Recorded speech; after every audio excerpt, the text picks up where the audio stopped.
ይህንን ቃል ሰምቶ የሚተገብር ቢኖር ቤቱን በአለት ላይ የመሰረተ ብልህ ሰው ይመስላል። ቤቱ ምን አይነት ነው? ምን አይነት ቤት ነው መመስረት ያለብን? ምን አይነትስ ቤት ነው ኢየሱስ እየተናገረ ያለው? እዚህ ስፍራ ላይ እግዚአብሔር ለኛ እያወራን ያለው ወይም ደግሞ መጽሐፍ ቅዱሱ ለኛ እየነገረን ያለው መንግስተ ሰማያት የሚገቡት አለ እነዚህ ናቸው ብሎ የጠቆመው ምን አይነት ሰው ናቸው? ቤቱን በአለት ላይ መሰረተ ጀግና ሰው። ምን አይነት ሰው? የአብን ፍቃድ የሚያውቅ። ለዚህ ነው ኢየሱስ ምን አለ? እኔ አለ ይሄን አልቀበለውም አለ። ይሄንን ነገር እኔ ምን አልለውም አልቀበልም። ታምራትን አልቀበልም፣ ፈውስን አልቀበልም፣ ሂሊንግን አልቀበልም፣ ሚራክሎችን አልቀበልም፣ ልሳንን አልቀበልም አለ። እኔ የምቀበለው አለ የሰማይ ፍቃድ አለ፣ በሰማይ ያለው የአባቴ ፍቃድ አለ። ያንን ነው አለ ኢየሱስ በዮሐንስ ወንጌል ላይ ሲናገር እንደዚህ አለ፣ ቀን ሳለ የላከኝን የአባቴ ፍቃድ እፈጽም ዘንድ። የአባቱ ፍቃድ በምድር ላይ ምንድን ነው? በምድር ላይ በኢየሱስ በኩል የነበረው የአባቱ ፍቃድ ምንድን ነው? በልጁ በኢየሱስ ክርስቶስ ዓለምን መጠቅለል ነው። እሱ ሞቶ ሰውን ማዳንን ነው። ያንን ነው ዓላማው፣ ታርጌቱ። እግዚአብሔር ታርጌቱ በኢየሱስ ክርስቶስ ዓለምን ማዳን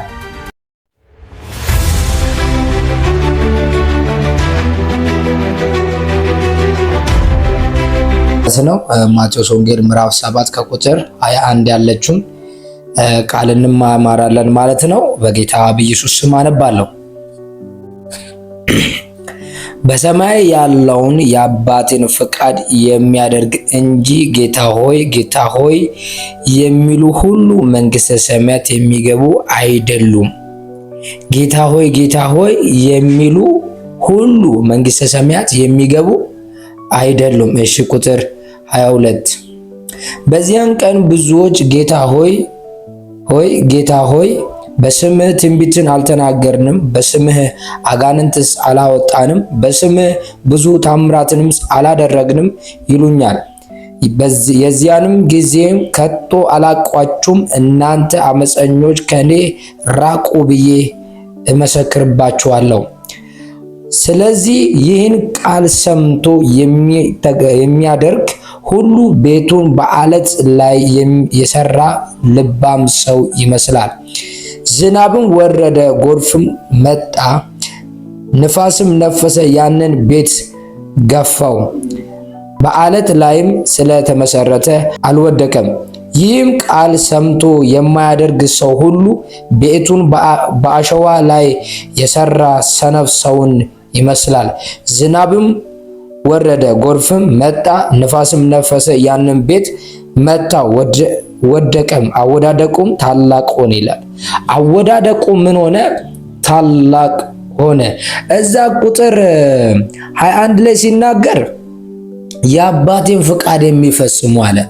ቁጥር 22 ላይ ሲናገር ደግሞ ታምራቶችን ብታደርጉ እንኳን አለ ታምራቶቻችሁን እናንተ እንደዚህ አድርጌያለሁ ብላችሁ ብዘረዝሩልኝ አለ ያንን እንኳን ምን አለልም አልቀበልም አለ። ከዛ ደግሞ ቁጥር 24 እና 25 26 ላይ 27 ላይ ሄዳችሁ ስታነቡት ደግሞ ቤቱን በአለት ላይ የመሰረተ እና ቤቱን ባሸዋ ላይ የመሰረተ ሰዎችን ያመለክተናል። ይሄን መናገር የፈለገው ቁጥር 24 እና ከ24 እስከ 27 ያለው ቃል መናገር የፈለገው አንድ ሐሳብ ነው። የቁጥር 21ን ሐሳብ ልናገር ነው የፈለገው። ይሄንን ቃል ሰምቶ የሚተገብር ቢኖር ቤቱን በአለት ላይ የመሰረተ ብልህ ሰው ይመስላል። ምንን? ቤቱን በአለት ላይ የመሰረተ ምን አይነት ብልህ ሰው ይመስላል? ቤቱ ምን አይነት ነው? ምን አይነት ቤት ነው መመስረት ያለብን? ምን አይነትስ ቤት ነው ኢየሱስ እየተናገረ ያለው? እዚህ ስፍራ ላይ እግዚአብሔር ለኛ እያወራን ያለው ወይም ደግሞ መጽሐፍ ቅዱሱ ለኛ እየነገረን ያለው መንግስተ ሰማያት የሚገቡት አለ እነዚህ ናቸው ብሎ የጠቆመው ምን አይነት ሰው ናቸው? ቤቱን በአለት ላይ የመሰረተ ጀግና ሰው። ቤቱን በአለት ላይ የመሰረተ ጀግና ሰው ምን አይነት ሰው? የአብን ፍቃድ የሚያውቅ ለዚህ ነው ኢየሱስ ምን አለ? እኔ አለ ይሄን አልቀበለውም አለ። ይሄንን ነገር እኔ ምን አልለውም አልቀበለውም። ታምራትን አልቀበልም፣ ፈውስን አልቀበልም፣ ሂሊንግን አልቀበልም፣ ሚራክሎችን አልቀበልም፣ ልሳንን አልቀበልም አለ። እኔ የምቀበለው አለ የሰማይ ፍቃድ አለ፣ በሰማይ ያለው የአባቴ ፍቃድ አለ፣ ያንን ነው አለ። ኢየሱስ በዮሐንስ ወንጌል ላይ ሲናገር እንደዚህ አለ፣ ቀን ሳለ የላከኝን የአባቴ ፍቃድ እፈጽም ዘንድ። የአባቱ ፍቃድ በምድር ላይ ምንድነው? የአባቱ ፍቃድ ምንድነው? በምድር ላይ በኢየሱስ በኩል የነበረው የአባቱ ፍቃድ ምንድነው?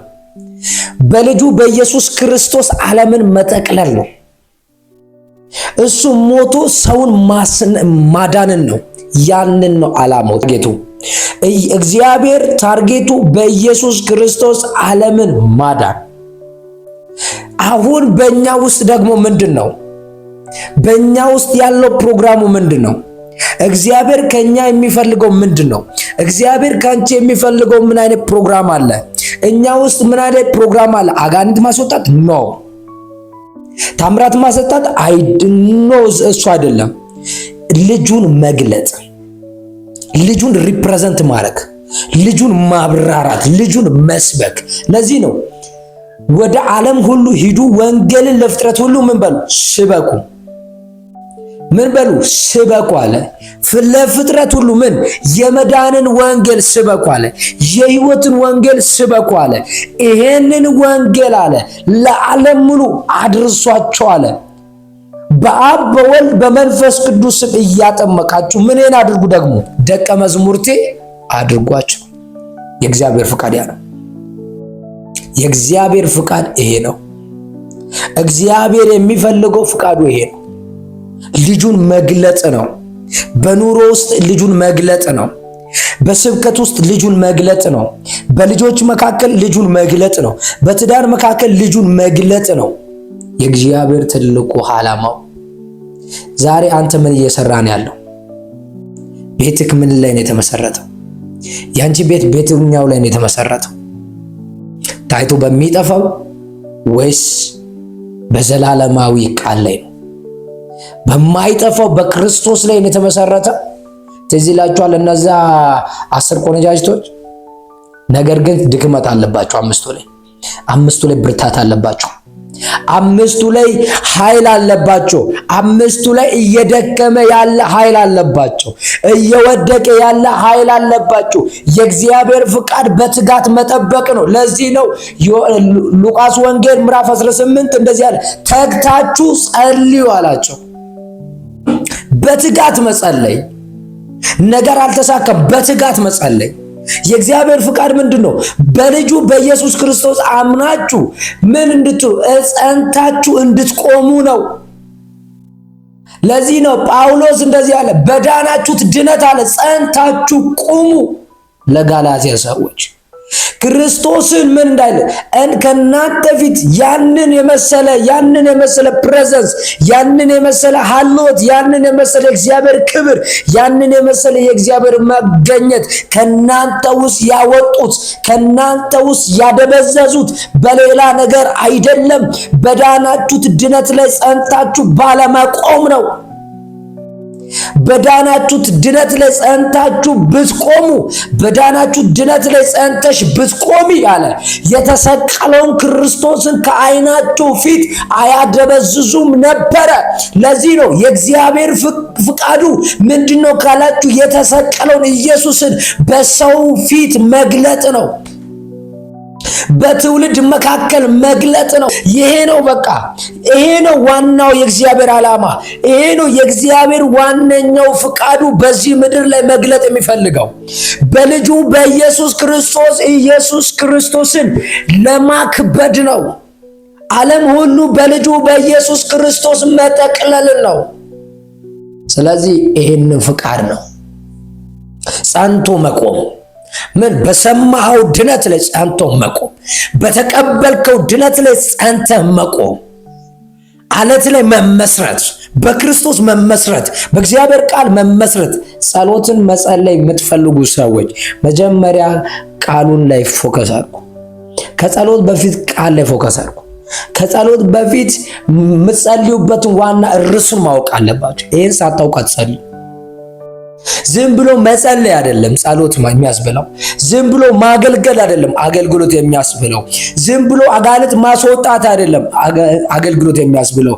የምናገለግለው ለማን ነው? ለምንድን ነው የምናገለግለው? ምን ልንሰራ ነው አጋንንት የምናስወጣው? ለማስደነቅ፣ ዋው ለማስባል፣ እጅ ባፍ ለማስጨን ነው። እንትና እንደዚህ በቃ ፈወሰ ምናምን ለመባል አይደለም። እግዚአብሔርን መግለጥ ነው። ፈውሶቻችን የልጁን መልክ ለመግለጥ ነው የተሰጡት። ስጦታዎች የልጁን መልክ ለመግለጥ ነው የተሰጡት። ትንቢቶች የልጁን መልክ ለመግለጥ ነው የተሰጡት። ራእዮች የልጁን መልክ እንድንገልጥ ነው እግዚአብሔር አምላክ ለኛ ይሰጣል። ይህን ስታውቁት ነው እግዚአብሔር አምላክ በዳናችሁ ድነት ለምትቆሙት፣ በኢየሱስ ክርስቶስ ለምትቆሙት፣ በኢየሱስ ክርስቶስ ላይ በርትታችሁ የምትቀጥሉት። ይህን ስታውቁ ነው የልጁን መልክ ለመግለጥ የምትሄዱት። አንድ ሰው የመገለጡ ደረጃ ምንድነው ካላችሁ ትንቢት መናገሩ አይደለም፣ የልጁን መልክ መግለጥ፣ የልጁን የኢየሱስ ክርስቶስ መልክ ሪፕሬዘንት ማድረግ ነው። ሐዋርያቶችን ያቸው የልጁን መልክ በመግለጥ ላይ ትኩረት አደረጉ። ፈውስ አለ፣ ታምራት አለ፣ ብዙ ነገሮች አሉ። ነገር ግን የልጁን መልክ በመግለጥ ላይ ፎከስ አደረጉ። የተሰጠ ተልኮ ይሄ ነው። የአንድ አገልጋይ ተልኮ ይሄ ነው። የአንድ ክርስቲያን ተልኮ ይሄ ነው። ምንድነው? የልጁ መልክ መግለጥ። በኑሯችን ላይ የልጁ መልክ መግለጥ። በቡና ቦታ ላይ እንትና ማማትና እንትና ማውራትን አይደለም። ወይም በኢየሱስ ክርስቶስ ድኛለሁ ኦ ማይ ጋድ ምናምን እያላችሁ ልትዝናኑበት አይደለም። የልጁን የኢየሱስ ክርስቶስን መልክ መግለጥ ነው። የምትሰበሰቡበት ቦታ ላይ ኢየሱስ ያድናል ካላልክ፣ የምትሰበሰቡበት፣ የምታወሩበት ቦታ፣ የምትጫወቱበት ቦታ ያንን ሰው ካንተ ጋር በአብ ቀኝ እንዲቀመጥ ካልተመኘህ፣ ያንን ፍቃድ የእግዚአብሔር ፍቃድን ካልፈጸምክ ምን ዋጋ አለው? ጴንጤ መሆን፣ አገልጋይ መሆን፣ ዘማሪ መሆን ዋጋ ቢስ። አንተ እያደግክ ሌላውን ማሳደግ ካልቻልክ፣ አንተ እየተለወጥክ ሌላውን መለወጥ ካልቻልክ ይሄ የእግዚአብሔር ፍቃድ አይደለም። የእግዚአብሔር ፍቃድ አንተን ወደ ወንድምን ጓደኛን አብሮ እንዲያደግ በር መክፈት ነው የእግዚአብሔር ፍቃድ።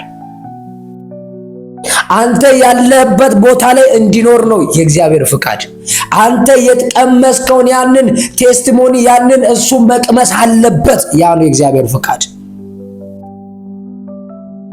አንዳንድ ሰዎች አይታችሁ ከሆነ እኛ ስላልነገርናቸው፣ እኛ ስላላወራናቸው፣ ስለ ኢየሱስ ስላልሰበክናቸው፣ ስለ ኢየሱስ ስላላወራናቸው ሺሻ ቤት ውስጥ ነው ያሉት። ይህ ደግሞ የእግዚአብሔር ፍቃድ አይደለም። ይህ ደግሞ የእግዚአብሔር ፍቃድ አይደለም። የእግዚአብሔር ፍቃድ በልጁ በኢየሱስ ክርስቶስ ዓለምን መጠቅለል ነው ብያችኋለሁ። ግን በኢየሱስ ክርስቶስ ዓለምን እንዴት ነው የምንጠቀልለው? እግዚአብሔር በልጁ በኢየሱስ ክርስቶስ እንዴት ነው ዓለምን የሚጠቀልለው? መጽሐፍ ቅዱስ ምንድን ነው የሚለው? 28ኛው ምዕራፍ ላይ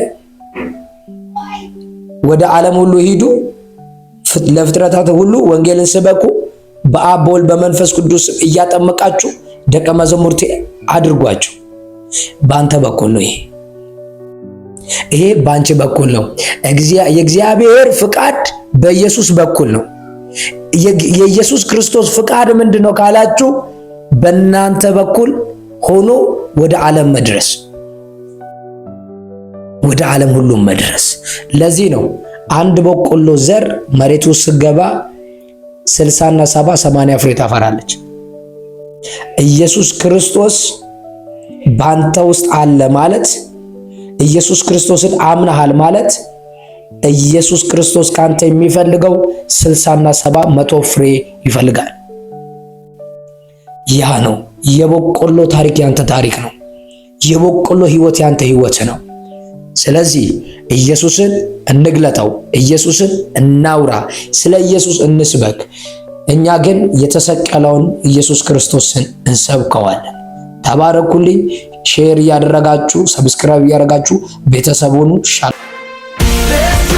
ኤችቲ ቲቪ ለመንፈሳዊ አንድነትና እድገት